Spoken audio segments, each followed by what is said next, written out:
Yo entiendo que la inteligencia artificial en el futuro será una revolución en términos de la capacidad que tendremos de interactuar con máquinas de una forma natural.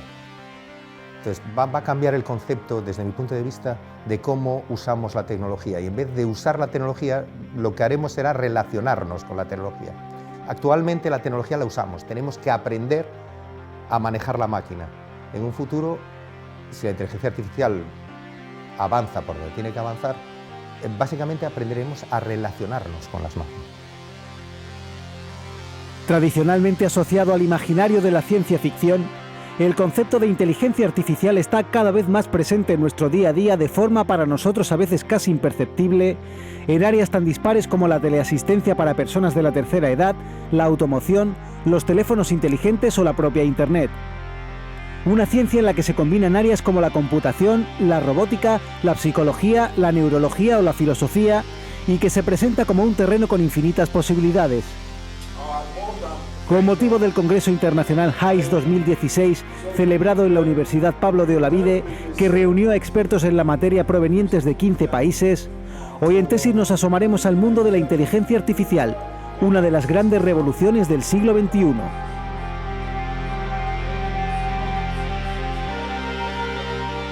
La inteligencia artificial es la ciencia que estudia cómo podemos hacer que máquinas, sistemas artificiales puedan alcanzar capacidades cognitivas similares a las que le llamamos inteligencia en animales y humanos.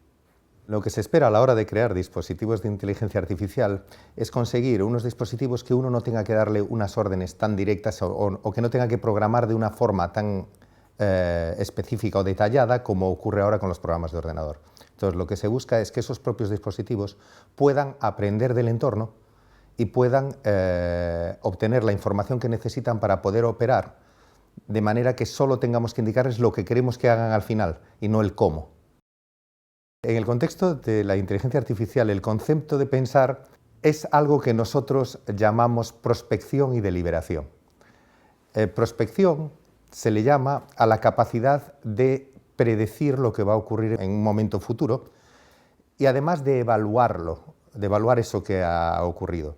Y si eso además lo repetimos muchas veces, probando distintas posibles acciones por nuestra parte de una forma interna sin ejecutarlas, eso le llamaríamos pensar.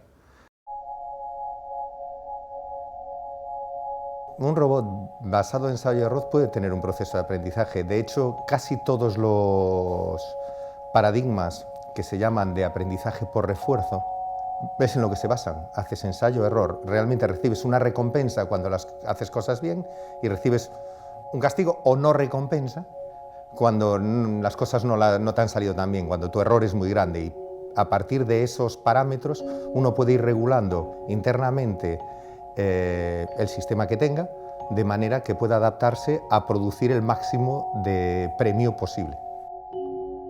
Aunque siempre que se habla de inteligencia artificial solemos pensar en robots, entendidos como sistemas totalmente autónomos capaces de interactuar con el mundo, sus campos de aplicación actuales pasan más por el desarrollo de áreas parciales de esa inteligencia, como la capacidad de procesar grandes cantidades de datos.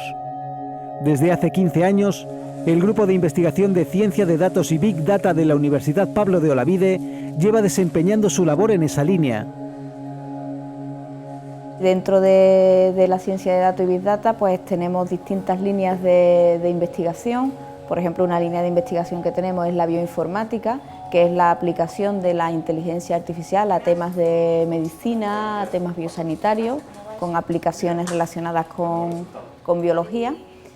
Y también tenemos líneas de modelos predictivos aplicados generalmente a temas energéticos y a terremotos.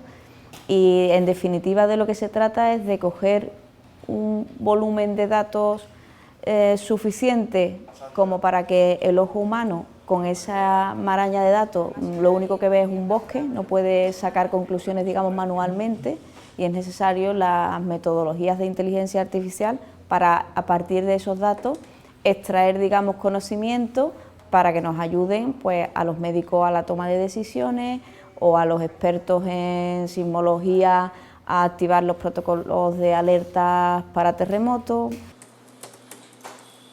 La inteligencia artificial se debe entender como colocar un poco de inteligencia en un proceso que se intenta que sea automático. Entonces esa inteligencia se coloca a través de un algoritmo que es el que debe aprender de esos datos para luego intentar tomar decisiones de forma autónoma. Es decir, es algo que en el fondo se basa en la experiencia acumulada, pero es una experiencia que está en millones de datos y que un humano es incapaz de extraer. Entonces esas técnicas lo hacen de manera automática. ¿Cómo se consigue hacer una predicción? Bueno, pues analizando todos esos datos con técnicas propias que desarrollamos, en algunos casos son adaptaciones, en otros casos son nuevas creaciones, y establecemos un horizonte de predicción y en función de esos datos calculamos bueno, pues qué tipo de variables y qué valores se van a producir en un futuro.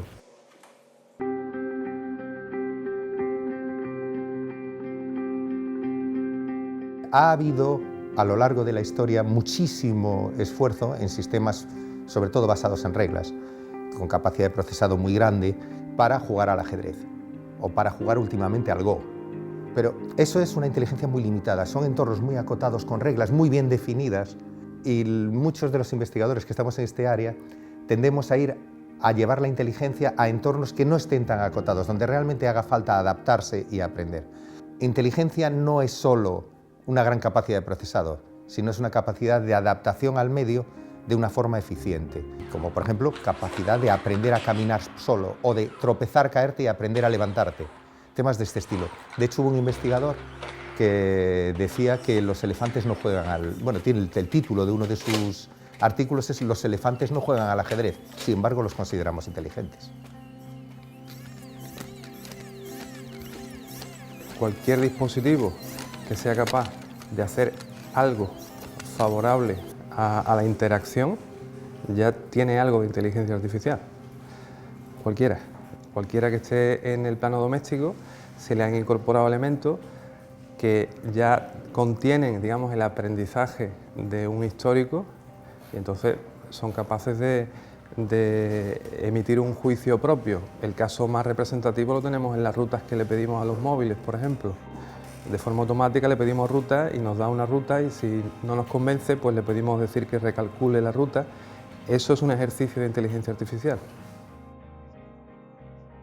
A día de hoy la inteligencia artificial realmente está en todas partes y cada vez más. Cada vez que te conectas a Google, y eso lo hacemos todos un montón de veces ahora, están usando sistemas inteligentes para perfilarte, para ofrecerte productos, para ofrecerte enlaces, etc. Entonces eso ya directamente.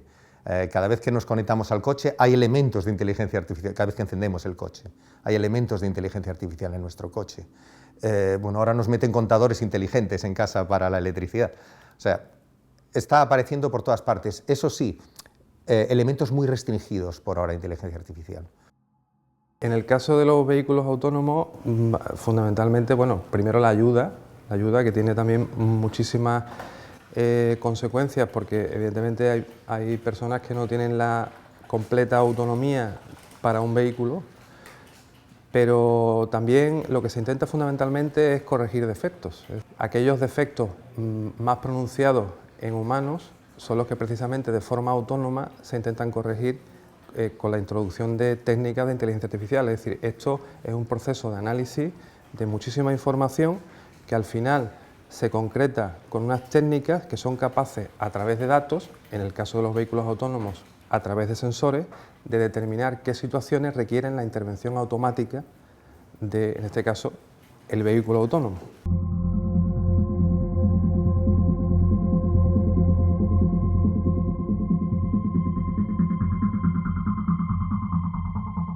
Desde hace aproximadamente, yo creo que en este milenio en el que estamos notando cómo el auge de la tecnología, la más próxima me refiero, es decir, sobre todo los teléfonos inteligentes, los smartphones, estamos llevando todo ese desarrollo que en años anteriores había estado limitado a laboratorios, a centros de investigación, a la industria en determinados casos, ahora lo llevamos en el bolsillo. Entonces, todo lo que hemos hablado anteriormente de técnicas de inteligencia artificial, pues ya podemos llevarla en el bolsillo.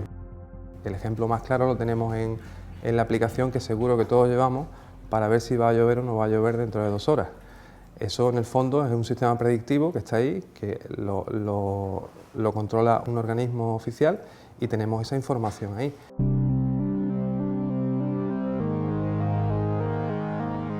Hay mucha investigación en este momento en relación a la inclusión de emociones dentro de los sistemas de inteligencia artificial, eso sí es cierto. Y probablemente, en mi opinión personal, sí que tengan un papel relevante, sobre todo según se vayan haciendo más complejos. Según vayamos haciéndolos más complejos, vamos a tener que recurrir a temas más globales de modulación de la inteligencia, como puede ser la emoción. Básicamente, el punto de singularidad que plantean, lo que están diciendo es, vale, va a llegar un momento que las máquinas van a ser más inteligentes que nosotros, entonces van a arrasar con nosotros, si les dejamos. O sea, no tiene por qué. Podría ser, sí, a lo mejor podría ser, pero no tiene por qué, depende de cómo lo gestionemos los humanos. Hombre, yo espero que los androides sueñen, lo que espero es que no perdamos el control sobre ellos, nada más.